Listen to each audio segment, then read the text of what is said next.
School trips are expensive, especially in private schools, and I know you're used to the public school costs. It's pointless for you to try and afford to go. No worries, I'll bring you a souvenir. My daughter's homeroom teacher is blunt, and his tone is belittling. It's not right to belittle or dismiss anyone, especially a teacher to a student. My name is Natalie. My brother and I lost our parents in a fatal car accident when we were young. I was 8 and my brother was 15. When they passed, the rest of the family was left to figure out what to do with us. Our parents didn't have a lot of family, and no one was financially stable or secure enough to take us both in. We can't take them both in because we can barely raise one. We already have 2 kids ourselves. Double the kids? No way. So we realized that all we had in this life now was each other. I was only in 3rd grade. I clung to my brother hard. I was constantly crying. My brother was upset that he couldn't fix the things that I was going through. At 15, he's barely an adult and barely a kid. He could only do so much. One relative finally agreed to take me in. I'm sorry we can't have the both of you here with us, but we figured one of you could stay here and the other would have to stay in a foster home or a shelter. I understood the situation, but I thought separating us was only going to make things worse. Please look after her. I'll take the foster home. My brother insisted. He had no problem sacrificing that for me. Hey, I'll be fine. Just because I'll be in foster care, it doesn't mean that I won't be well taken care of. He was holding my hand tight and assured me that I deserve this, that he wants this for me. I felt the warmth in his hand, and before I knew it, I was crying and begging him to stay. The family that took me in must not have been too excited because it always felt like I was a stranger living in their home, like there was an unspoken divide between us. I felt alone. The shelter that my brother ended up residing in was far. The long distance was hard, but we kept in contact by talking to each other on the phone when we could. I know that I was living with my family, but to me, the only family that I had was my brother. But my brother wasn't there. So the feeling of loneliness started to grow. I've always been very empathetic and intuitive by nature. I love to pick up on what I feel and free my mind and be creative with my outlets. The more that feeling of isolation grew, the stronger my emotions became. It led to me shutting the world out and staying inside of my little shell. As I went through middle school and high school, the feeling of loneliness continued to follow me. I started to write my feelings out on paper. I started to create exciting stories, and it came to me naturally. Eventually, I showed my brother some of my writing.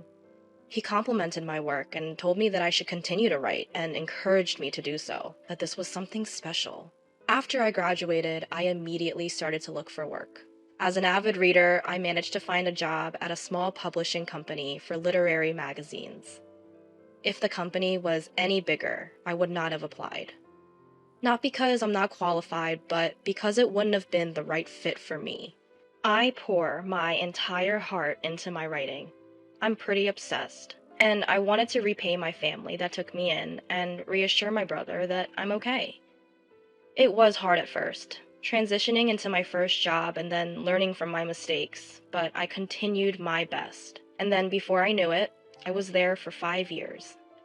At the time, I was working in the editorial department for one of the main writers. This writer had great potential for the company and even won a recognition award for his work. As the editor in charge, I tried my absolute best to help him. When he got stuck with a concept, I offered him some of my creative insights and feedback. I have no idea what I'd do without that creative intellect of yours, Natalie. Receiving that approval and praise from your boss as an editor felt amazing. We were really close and formed a solid bond with our work relationship. And so then it led him to, Natalie, you are the perfect partner at my work. I know you are the most perfect partner in my life. Will you marry me? When he asked, I was completely taken off guard. It was so unexpected, especially since we aren't even openly dating or romantically involved. I mean, given the close working relationship, we do know a lot and enough about each other. So I decided, yes, I want to be with you forever. And the words felt natural. My brother was so happy for us. I hadn't seen him much since we lived apart, and he was coming to the wedding. I was so excited to see him again. My husband knew he'd be coming, and how important it was for me and my brother to have that quality time together. While catching up, he tells me that he started involving himself with the shelter and the kids there. He tells me that he helps provide not just in funding for the shelter, but is actively involved in the kids' lives to provide guidance and support. Now, they're all good kids, but there's one in particular that stands out to me. He has that inner drive, and he's a hard worker. I can tell he looks up to me. He even calls me Big Bro. He was beaming. I was proud of him. 2 years into the marriage, and we were preparing to welcome a new life. My husband's writing was going well and gaining notoriety. It's because of your advice and support. Thank you always. I love you. He always knew how to make me feel so valued. Our beautiful child was then born. We named her Nicole, and she was full of energy, and we were full of bliss. My life was full with my loving husband and beautiful daughter. One day, I looked in the mirror and noticed that the loneliness and depression that I felt before had somehow disappeared. And so I smiled back at myself in the mirror, full of gratitude for surviving. Nicole grew to be a gentle and intelligent kid before we knew it. My husband and I decided to send her through private school education. The school we found prided itself in raising independent and free-minded children with the perfect balance of academics and athletics and arts. Nicole flourished at the school. My husband and I were also thriving in our careers. By the time Nicole was starting 4th grade, we got some news about my husband. My husband was diagnosed with terminal cancer. The cancer spread and grew quickly in my seemingly healthy husband. By the time we found out, it was too late for treatment. We arrived together at the hospital, but I went home alone. I was with him, praying to God for any hope that he could recover. But God had other plans. I was terrified because I thought the loneliness would come back. But this time, I have Nicole. I wasn't completely alone, and I had to push through for her. It's different this time. And giving myself that mindset helped me move forward.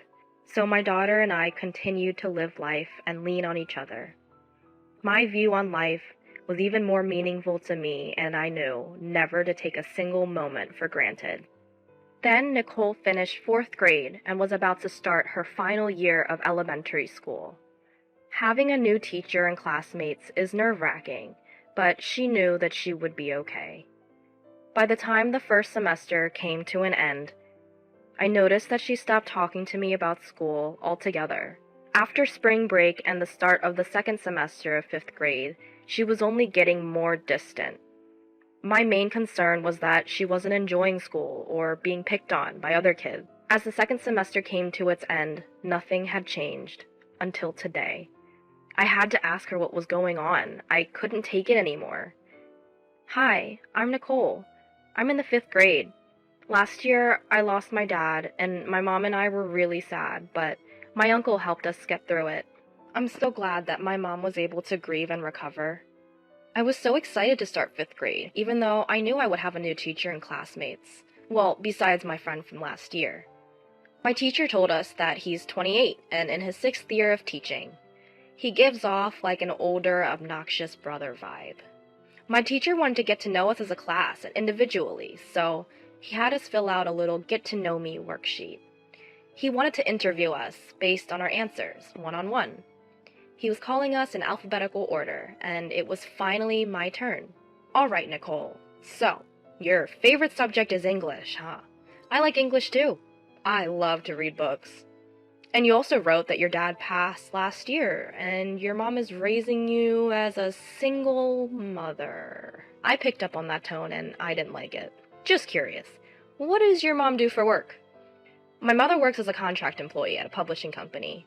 After my dad died, my mom quit her full-time position at the company and became a contract employee. I told her that I'm old enough and she didn't need to become a contract employee and she could keep working full-time, but she said she had her own things to do and liked the flexible schedule. Contract employee. You might as well just say you work part-time. How do you guys even afford this school? You must be struggling. Clearly, My teacher assumed we were struggling, just getting by. It didn't sound like it was coming from a genuine place. As we continued, he said some more weird remarks about our money issues, like he felt bad for me, like we were pathetic. I was honestly triggered by how he was during that talk, so I tried to avoid him as much as I could after that. Didn't matter because he still came up to me. He would come up to me before or after class, knowing I would be alone, and say things like, "Not having enough is stressful, isn't it? Is your mom still working part-time? Are you able to afford tuition for next semester?" I tried my best to ignore him and be the bigger person. I tried to argue back once, tell him I wasn't even poor, but he just continued anyway, so I am better off keeping to myself. He laughs and claims I don't argue back because I know he's right. I was not going to have my mom involved, so I just stopped talking to her about school altogether. I know mom noticed and started to worry anyway. Over spring break, my teacher assigned us a book to read. He picked a book that he thought everyone would enjoy. The book was a popular novel by an author named Kiri. The main character had a poor and difficult childhood, but eventually overcame his struggles and became successful. My teacher was inspired by this story. After class, he noticed I was alone and he came up to me again. "So, that book starts off with that poor and painful childhood. I'm sure that might hit a few spots since you can relate. And he eventually becomes successful, which is clearly not realistic because life is not a fantasy. I mean, let's be real. Struggle only ever knows struggle. The poor stay poor. It's a cycle. You'd know, right?" And he just walked away, laughing loudly at himself and sarcastically apologizing that I had to read it. I was so helpless and alone. I couldn't believe I had him as a teacher. I started spring break and was dreading going back to school. I wanted to change my attitude this next semester so that my mom could stop worrying about me. My teacher's attitude didn't change though, and they kept picking on me. I couldn't understand how he just kept taunting me and enjoying it. I just kept ignoring him until one day I snapped back. He wasn't expecting it, but he was speechless, and then he was pissed. He replied, "You rebellious poor kid. I'll remember this," as he was walking away. This is why I should have just ignored him. At the end of the year, there's an annual 5th grade field trip that takes place. Even though it's not even time for the trip yet, everyone is excited for it and starts talking about it in class. The teacher found his way to me again. "School trips are expensive. A big difference compared to public school trips. I wonder if you'll have to sell your house to try and go." "I'm looking forward to going on the trip with everyone. I'll be here. But, it's all good if you can't make it. The trip is a luxury, and for you, the necessities are more important. Don't try too hard to keep up. We all know it's better off if you just stayed home." He even said that it would be better off for the school if I didn't come. He's definitely trying to get his payback for me snapping back, I figured. One day, my classmate had their Nintendo Switch stolen from their book bag and started to question everyone. We weren't even allowed to bring stuff like that to school anyway, but the teacher stated to the class, "There are some kids in this class from poor families who can't even afford to buy a Switch. They might have been jealous and taken it. You never know." He didn't spell it out, but he was implying that I was the one who could have done it, and looked right at me saying it. My friends started to question me. If I tried to stick up for myself, he'd probably say something smart back, like, "I didn't say it was you, but can you not afford a Switch?" So I just held it all in. Eventually, the Switch was found, but I will never forget how that made me feel. Once it got closer to graduating, we had to talk about our plans for middle school. This time, it was to confirm our classes for middle school, and a separate conference with the parents would be held. At the conference, it started by my teacher suggesting, "So yes, you plan to continue with the same affiliated private school, but you should think about other options." "Why? I want to go to middle school with my friends." "Your mom must be struggling. Can she really afford the tuition and fees for another 3 years?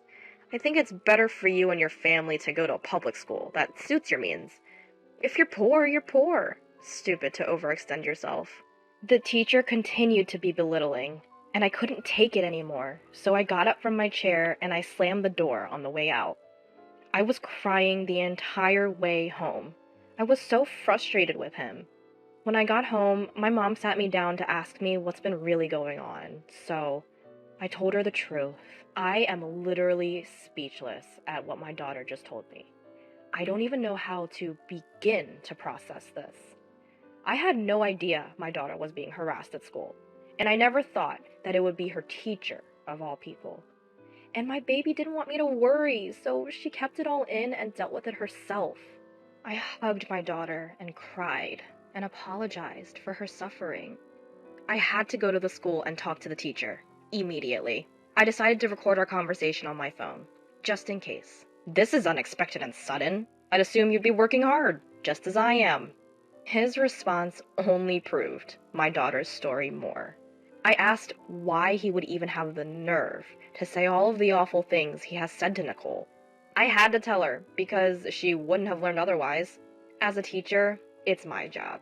But evidently, you don't realize it for yourself. Look, if you're financially unstable, you should just have her attend public school. I mean, otherwise, it's all for show. I am not financially unstable. We have never had to worry about money in our life. That's a front right there, if I ever heard one. Contract, part-time, whatever, you're struggling, that's for sure. He interrupted me constantly and talked loudly over anything I had to say. It was impossible for me to have a mature conversation with him. His constant immature remarks were pushing me to the edge. I ran out of patience, and I warned him, that's enough. I've heard enough. Don't ever talk to my daughter like that again, or I will be back, and you will be sorry. I left the room, leaving the teacher speechless. I slammed the door shut, full of anger, but I didn't care for how loud it was. It felt good. After that confrontation, Nicole told me that he did stop talking to her completely. I honestly didn't think that he'd let it go that easily, but nothing happened, and she made it safely to graduation. I ended up not being able to make the student-teacher-parent conference afterwards. Nicole proudly decided to attend the same middle school as her friends, and the teacher laughed at that. The ceremony ended with the school's anthem. I wished that my husband was still alive to witness this moment with me. Then we started socializing with her friends and their mothers to keep in touch. The teacher made his way towards us. Oh, are the poor and needy enjoying themselves? I tried to suggest public school, but you're selfish.